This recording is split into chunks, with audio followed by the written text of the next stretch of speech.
Good morning, Reverend Tom here with Reverend Alex.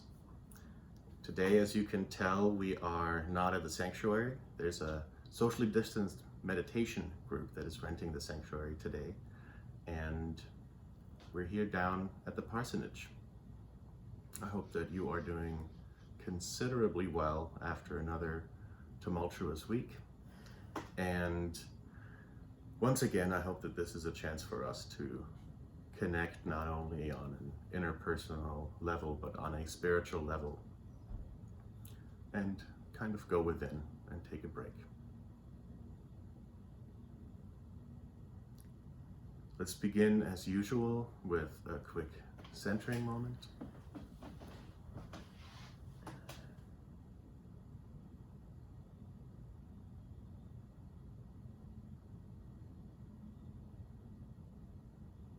Take some breaths.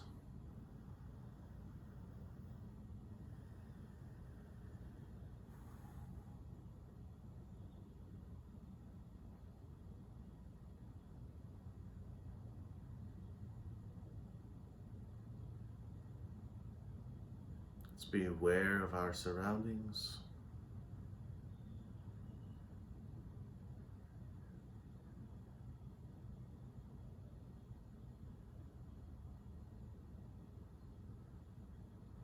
Let's be aware of our own body.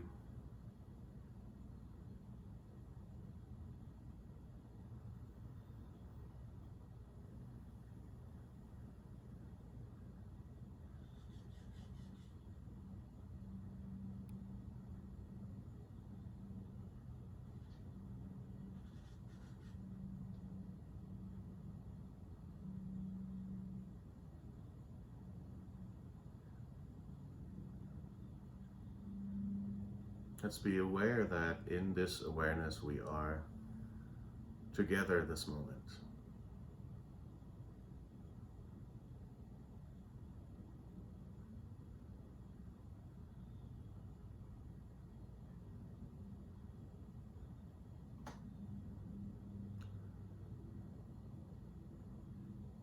Let's either visualize or observe the open word.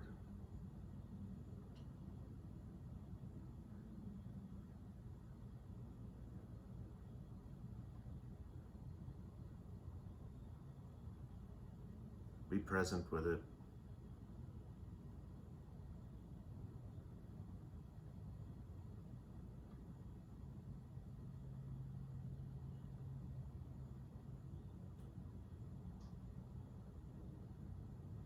And observe how its spiritual light and its spiritual warmth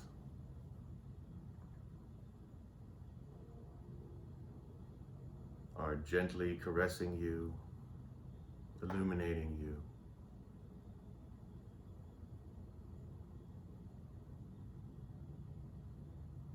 In this present moment.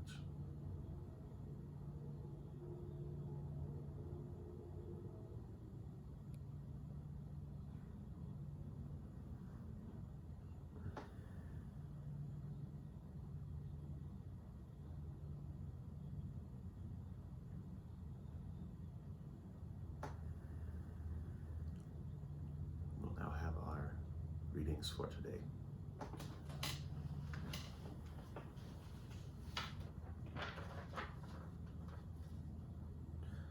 St. Francis of Assisi, Canticle of Creation. Highest, all-powerful and bounteous Lord, to you belong praise, glory, and honor in every blessing. You are transcendent, and they belong only to you. No human is worthy to mention your name. Be praised, my Lord, through all your creatures, especially your brother sun, who brings us the day and your gift of light. He is beautiful. His radiance surpasses in splendor, signifying thereby for us your transcendence. Be praised, my Lord, for Sister Moon and the stars in heaven. You made them precious and beautiful and clear. Be praised, my Lord, for brother wind and air, and cloud and calm, and all weather by which you give sustenance to all your creatures. Be praised, my Lord, for sister water, for she is very useful and humble and precious and chaste. Be praised, my Lord, for brother fire, by whom you illuminate the night. He is joyful and beautiful and muscular and strong. Be praised, my Lord, for our sister, Mother Earth, who sustains and governs and brings forth varied fruits and colored flowers and grass. Be praised, my Lord, for those who grant pardon through your love and endure weakness and tribulations. Praised are they who remain on the path of peace for you, O Most High, will crown them. Be praised, my Lord, for our sister, the death, from whom none can escape. Blessed are they who are found following your holy will. The second death will do them no harm. Praise and bless my Lord. Give him thanks always and serve him with deepest humility.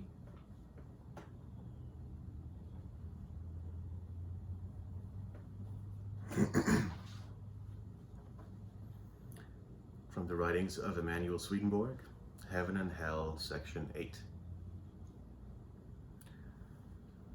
The whole natural world is responsive to the spiritual world. The natural world, not just in general, but in detail. So whatever arises in the natural world out of the spiritual one is called something that corresponds. It needs to be realized that the natural world arises from and is sustained in being by the spiritual world, exactly the way an effect relates to its efficient cause. By the natural world, I mean all that extended reality that is under our sun and that receives its light and warmth from it. All the things that are sustained in being from that source belong to that world. The spiritual world, in contrast, is heaven. And to that world belong all the things that are in the heavens.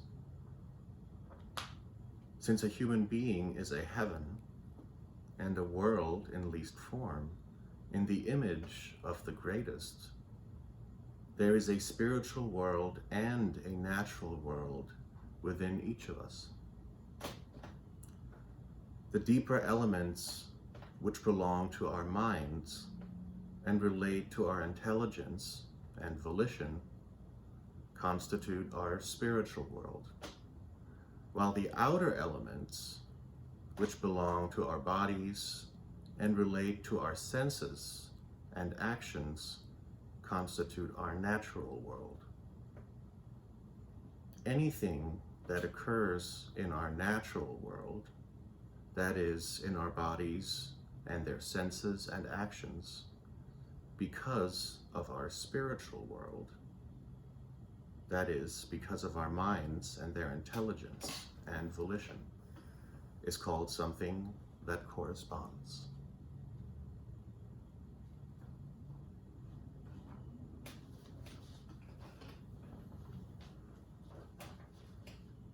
From the collected poems of Ralph Waldo Emerson. Finish every day and be done with it. You have done what you could. Some blunders and absurdities no doubt crept in.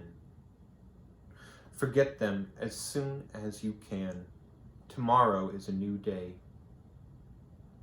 Begin it well and sincerely. and serenely. Begin it well and serenely, with too high a spirit to be encumbered with your old nonsense. This new day is too dear, with its hopes and invitations, to waste a moment on the yesterdays.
Meditators stole our real Tibetan bowls, so I use an app.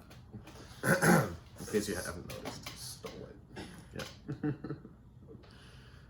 You can't steal what is freely given. Exactly. Right. Exactly. So this time of year is quite significant and quite unique, not only this year, but looking at kind of the natural season, right? We're moving into another part of the year. We're moving into fall. We're moving into October. Today is St. Francis Day, thus Mr. St. Francis right here. This is a time in which I think a lot of Swedenborgians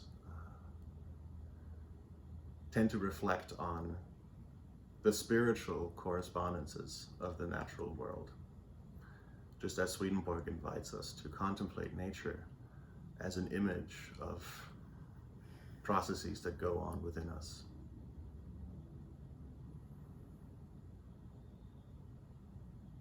And so what I kind of would invite us to simply contemplate today, to think about and to carry into this week,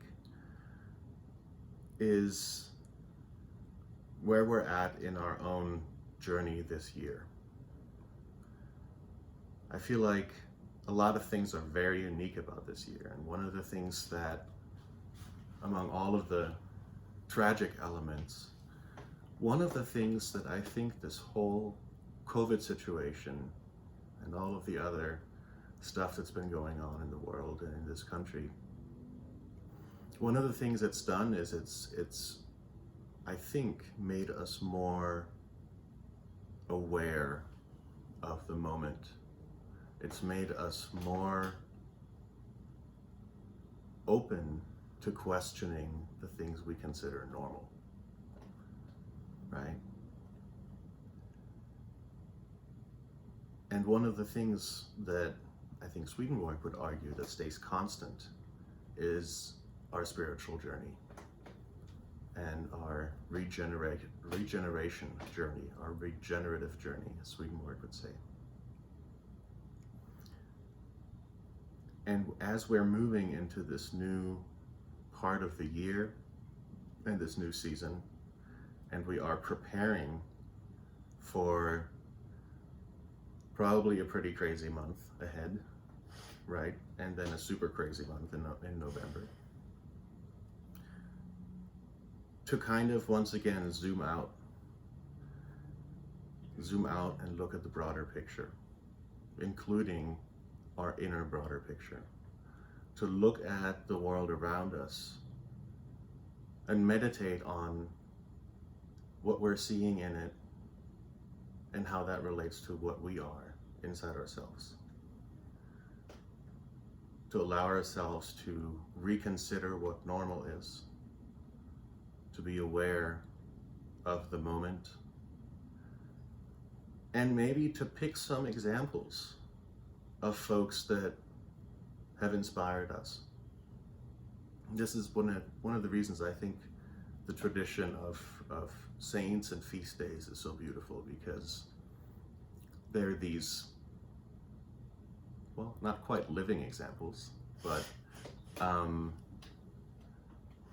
concrete examples of folks who have supposedly led a Christ-like life, Right. And to think about, in this context, about St. Francis. And St. Francis has been kind of popularized, right? And there's these different ideas we have about him. One of the things a lot of people don't know is that St. Francis is one of the many saints who claimed to bear the stigmata, so to have literally received the wounds of Christ. And I think what we see in St. Francis is a very human embodiment of that Christ consciousness, that Christ archetype, that spiritual state, that angelic spiritual state that I assume St. Francis embodied. And one of the things that I think is special about St. Francis is that he had this very, very abstract, mystical side to him that many people probably can't relate to. And then at the same time, he was incredibly practical in the way that he engaged with nature and his fellow beings and lived a life of charity and was present in the moment, was able to see God in all creatures without being complacent, right? Without being a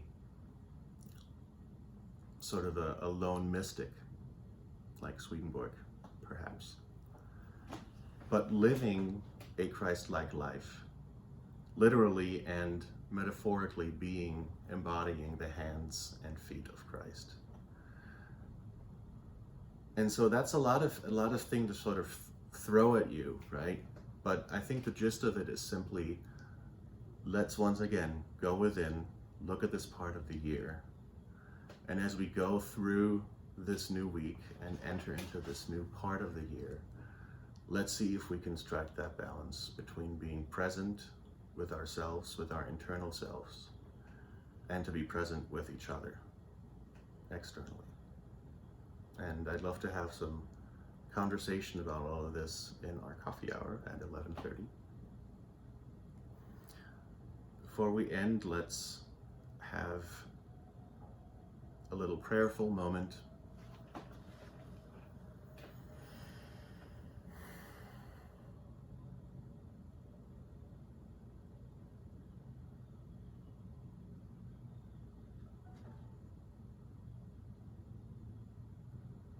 Let's once again become really present, really aware.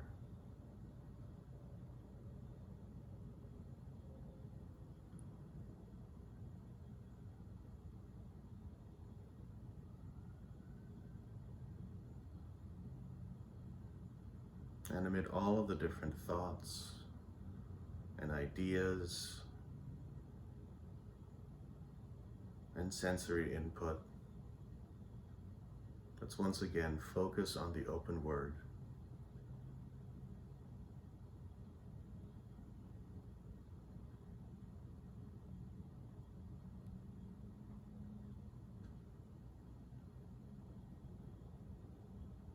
And as if we were bringing offerings unto an altar, let's lift up all that we carry in our hearts, all we carry in our minds,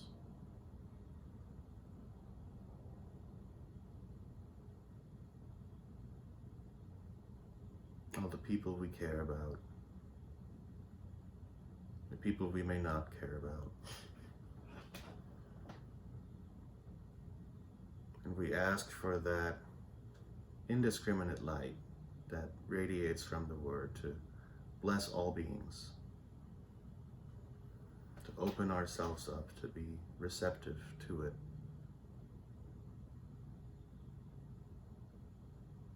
We ask that all beings be blessed,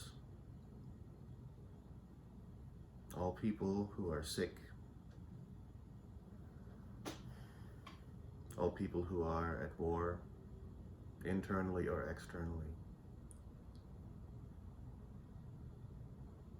all people who are struggling to stay sane in this unusual year.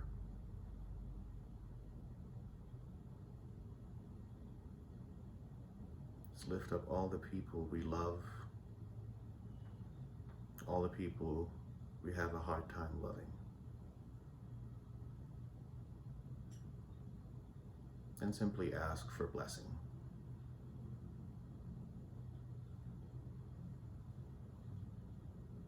Amen. Amen. Thanks for joining. We hope to see you at 11:30 if I haven't fallen asleep. I'm gonna drink some more coffee.